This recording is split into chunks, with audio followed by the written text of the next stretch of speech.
السلام علیکم یاسر صاحب۔ وعلیکم السلام۔ یاسر صاحب، کیا کہانی ہے عادل کی لاش کی؟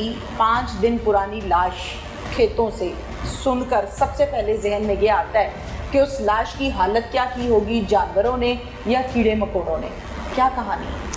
جی بسم اللہ الرحمن الرحیم۔ عادل شعیب شاہ نامی لڑکا، یہ بلیریاں گاؤں ہے ہمارے قریب، وہاں کا رہائشی تھا۔ 16 مارچ کو یہ گم ہو جاتا ہے اور رپورٹ ہوتا ہے پولیس اسٹیشن میں۔ 17 تاریخ کو اس کی FIR ہو جاتی ہے اغوا کی 365 جرم کے تحت، اور 21 تاریخ کو اس کی ڈیڈ باڈی مل جاتی ہے۔ پولیس نے 3-4 دن اور اس کے لواحقین نے بھی صرف توڑ کوشش کی کسی طریقے سے جو ہے وہ عادل کا پتہ چل جائے، اس کا کوئی سراغ مل جائے۔ تو وہ 21 تاریخ کو 5 دن بعد جب اس کی ڈیڈ باڈی ملی تو وہ گاؤں کے قریب 5-6 ایکڑ دور مکئی کی فصل میں سے اس کی ڈیڈ باڈی ملتی ہے۔ اور جب ڈیڈ باڈی ملتی ہے، جائے وقوع پہ پولیس پہنچتی ہے، فرانزک ٹیمیں وہاں پہ آتی ہیں، سارا وہ انالیسس وغیرہ ہوتا ہے اور مقتول کے نمبر کا ڈیٹا لیا جاتا ہے، CDRs لی جاتی ہیں اور اس پہ ورکنگ کی جاتی ہے۔ تو اس میں ایک نمبر ہمیں جو ہے مشکوک جو ہے وہ ملتا ہے، جو کہ کسی اور کا نہیں ہوتا، وہ اس کے بالکل ہمسائیگی میں رہنے والے۔ نہیں، وہ نمبر مشکوک کیسے جانا آپ نے؟ جی، وہ اس وجہ سے کہ مقتول کے موبائل نمبرز پہ جو last incoming out going calls یا میسیجز تھے وہ اس شخص کے تھے۔ وہ نعمان نامی لڑکا جو ان کے بالکل ہمسائیگی میں اس کا گھر تھا، اس کے تھے۔ ٹھیک ہے۔ جب اس کے اوپر ورکنگ شروع کی، چونکہ ابتدا میں یہ اغوا کا کیس تھا اور بلائنڈ تھا، اور پھر مرڈر ڈیڈ باڈی ملی اور مرڈر ہوا، مرڈر کا کیس بنا تو بھی بلائنڈ تھا۔ جب نعمان پر ورکنگ شروع کی گئی تو نعمان جو ہے اس کو اریسٹ کیا گیا اور اس کی تمام جو وہ CDR کو سامنے رکھتے ہوئے اس کی سوال و جواب کیے گئے۔ ٹھیک ہے۔ تو وہ اپنے ہمارے سوالات کے جو ہیں وہ جوابات جو ہیں تسلی بخش نہیں دے جائے۔ ٹھیک ہے۔ اور ہمیں شک گزرا کہ یہی ہمارا مین سسپیکٹ ہے۔ جب اس کو انٹیروگیٹ کیا گیا تو اس نے پھر قتل بریک ہو گیا جو ہے وہ مانا، اور اس کے متعلق تمام تفصیلات جو ہیں وہ۔ قاتل اور مقتول کے گھر ساتھ ساتھ ہے، مطلب ایک دیوار ہے، تو کیا یہ ان کے اپنے گھر ہے یا رینٹ پر ہے؟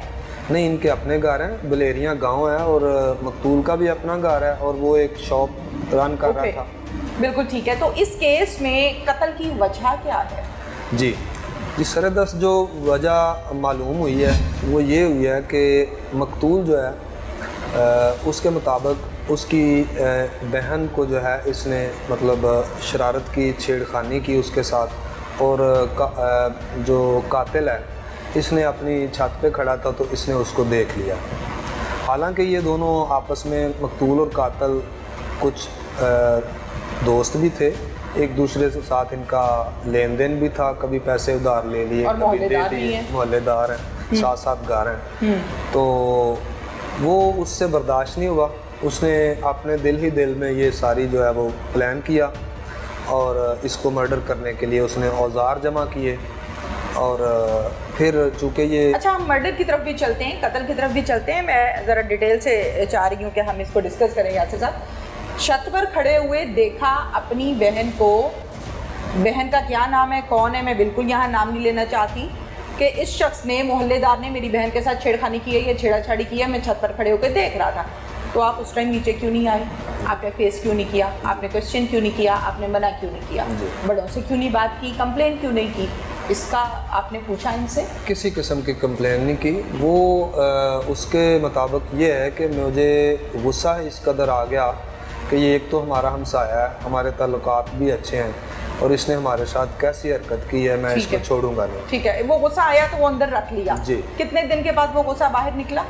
یہ اسی دن اس نے مطلب 2-3 گھنٹے میں یہ سارا پلان کیا، اور پلان کرنے کے بعد مطلب اچانک سے اسی دن مقتول کی ایک کال آ جاتی ہے قاتل کو کہ اس نے چند دن پہلے اس سے کچھ پیسے ادھار مانگے تھے، تو پھر اس نے اسے کہا کہ میں آپ کو پیسے دے دیتا ہوں، آپ میرے پاس آ جانا، بیٹھک میں آ جاؤ، میرے پاس آ جاؤ۔ اور اس کے ساتھ موبائل چیٹ ہوتی رہی، میسیجنگ ہوتی رہی، پھر وہ میسیجنگ کرتے کرتے اس کو باتوں میں لگا کے باہر لے گیا کھیتوں میں، اور وہاں پہ جا کے جیسے ہی اس کا دھیان کسی اپنے موبائل کی طرف یا کسی اور کام میں تھا تو اس نے اس کے شاہراہ کے اوپر جو ہے وہ چھری کا ایسا تیز دار وار کیا کہ اس کے بعد تھوڑی کشمکش کے بعد جو ہے اس نے اس کے اوپر بیٹھ کے اس کو جو ہے نا جان سے مار دیا، اور مزید جو ہے اس نے 3-4 اور بھی وار کیے اس کے جسم کے اوپر۔ اچھا، ہاں جی، گلے کے علاوہ؟ جی، شہرک کے علاوہ؟ جی، ٹھیک ہے، پھر وہاں پر اس کو پھینک کے خود نکل گیا؟ جی، وہاں سے اس کو فصل کے اندر تھوڑا سا دور تک اس نے پھینکا اور وہاں سے یہ واپس گیا۔ اوکے، کتنے دن کے بعد آپ نے ملزم کو اریسٹ کیا؟ جی، یہ ملزم وقوع جو ہے وہ ڈیڈ باڈی ملنے کے بعد کچھ دن بعد اریسٹ ہو گیا تھا۔ ظاہر ہے، ٹھیک ہے، تو کہاں سے آپ نے اریسٹ کیا؟ یہ ملزم جو ہے اس وقت چونکہ اس کو ابھی اس بات کا ادراک نہیں تھا کہ پولیس جو ہے وہ ٹیکنیکل ایویڈنس کے ذریعے جو ہے وہ مجھے تلاش کر رہی ہے، تو یہ زیادہ دور نہیں تھا، یہ گھر میں پھر رہا تھا ادھر ہی محلے میں گھر کے آس پاس، 1-2 دن کے لیے لاہور گیا پھر واپس آ گیا۔ مطمئن؟ جی، جو اپنے طور پہ یہ مطمئن تھا۔ اچھا، ہاں جی، تو جب اس کو اریسٹ کیا، اریسٹ کرنے کے بعد انٹیروگیٹ کیا، تو انٹیروگیشن میں پھر یہ ساری سٹوری جو ہے اس نے جو ہے وہ بتائی۔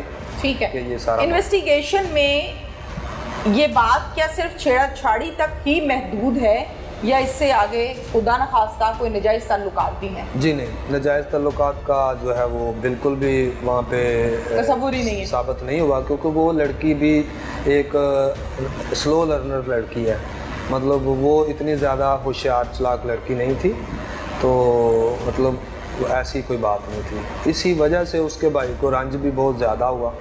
اچھا یاسر صاحب، یہ بتائیے کہ آبویسلی آپ محلے میں گئے ہوں گے، ہمسایوں سے بات کی ہوگی، کلوز نکالنے کی کوشش کی ہوگی، کڑی سے کڑی جوڑنے کی کوشش بھی کی، اور پھر جا کے اپنے کیس کو آپ نے مضبوط بنایا اور پیش کیا۔ جی جی، عادل کیسا لڑکا تھا؟ عادل دکاندار تھا، شاپ کیپر تھا، اور بہت زیادہ جو ہے وہ گاؤں میں اس کے کوئی نیگیٹو بھی ویوز نہیں تھے لوگوں کے، اور چونکہ ظلم ہوا اس کے ساتھ، زیادتی ہوئی، قتل ہوا وہ، تو اس وجہ سے دبے لفظوں میں لوگ کچھ اس کے خلاف بات کرتے بھی ہیں، لیکن اس قدر زیادہ جو ہے اس کی جو ہے نا مطلب اس کی کسی برائی کے متعلق بات نہیں لوگ کرتے، لیکن اگر اس بات کو دیکھا جائے تو شرارت بازی یا حرکت اس طرح کی کرنا، وہ اس طرح کی چیزوں کے بھی شواہد سامنے آئے کچھ، کیسا معاملات پہلے بھی ہوتے رہے ہیں۔ بالکل ٹھیک ہے، عادل کی فیملی کے کیا مطالبات ہیں آپ لوگوں کے سامنے؟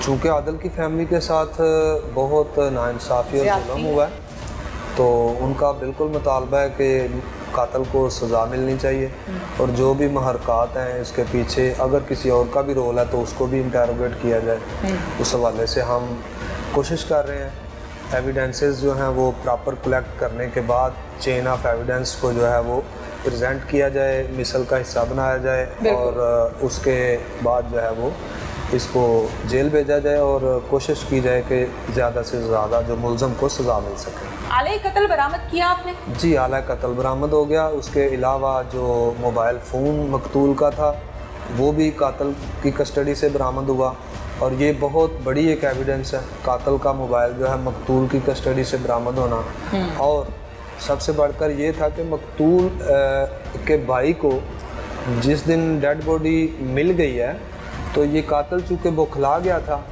یہ اپنی چھت پہ کھڑا ہو کے دیکھ رہا تھا سارا ماجرا کہ اب باڈی مل گئی ہے اور لوگ جو ہے اور پولیس وہاں پہ پہنچ گئے ہیں، ٹھیک ہے، اب اس بکھلاہٹ کے مطلب دورانیے میں اس نے ایک مقتول کے موبائل سے کال کر دی مقتول کے بھائی ماجد کو، اچھا، کہ جی، اور اس کا مقصد صرف یہ تھا کہ ان کی میں توجہ ڈائیورٹ کر سکوں کہ یہ ڈیڈ باڈی تک نہ پہنچیں بلکہ آ جائیں، واپس آ جائیں۔ اس نے ان سے کال کر کے کہا کہ وہ میں آپ کو بھائی آپ کو دے دیتا ہوں تو آپ جو ہے مجھے کچھ پیسے دیں، تو وہ آپ کو بھائی، حالانکہ اس وقت پولیس اور فرانزک ٹیمیں اور وہ مقتول کا بھائی جو ہے وہ ڈیڈ باڈی کے اوپر کھڑے تھے۔ ٹھیک ہے، کتنے پیسوں کا مطالبہ کیا؟ نہیں، جسٹ ایک رینڈم کال تھی، پیسوں کا کوئی ایسی کوئی بارگین نہیں ہوئی، جسٹ ایک کال ہوئی اور اس کے بعد وہ کال جو ہے وہ ایک مزید اس چیز کو جو ہے وہ کلو کو ثابت کرنے کے لیے وہ ایویڈنس کال کی کس کو تھی؟ مقتول کے بھائی کے نمبر پہ کال کی اور سگے بھائی۔ مقتول کے نمبر سے کال کی، ٹھیک ہے، یعنی ان کو یہ ڈائیورٹ کرنے کی توجہ کوشش کی کہ ابھی وہ زندہ ہے تو یہ ہو سکتا ہے وہ اس کھیت تک نہ پہنچ پائیں تو ادھر کہ ادھر اس کو واپس کنٹرول کریں۔ ہاں جی، thank you very much. Thank you, مہربانی۔ عادل کی لاش ملی کھیتوں سے 5 دن پرانی، اس کی لاش پر کیڑے مکوڑے تھے۔ جس ظالم نے یہ کام کیا اس کے پاس یہ اختیار ہرگز بھی نہیں تھا کہ وہ کسی بھی شخص کو پکڑے اور گلے پر چھری پھیر کر ذبح کر ڈالے اور اس کے بعد یہ کہے کہ مجھے غصہ آ گیا تھا۔ غصہ حرام ہے۔ اگر غصہ آ جائے اور غیرت آ جائے تو اس کا ہرگز مطلب یہ نہیں کہ آپ کسی کو بھی قتل کریں اور رفو چکر ہو جائیں۔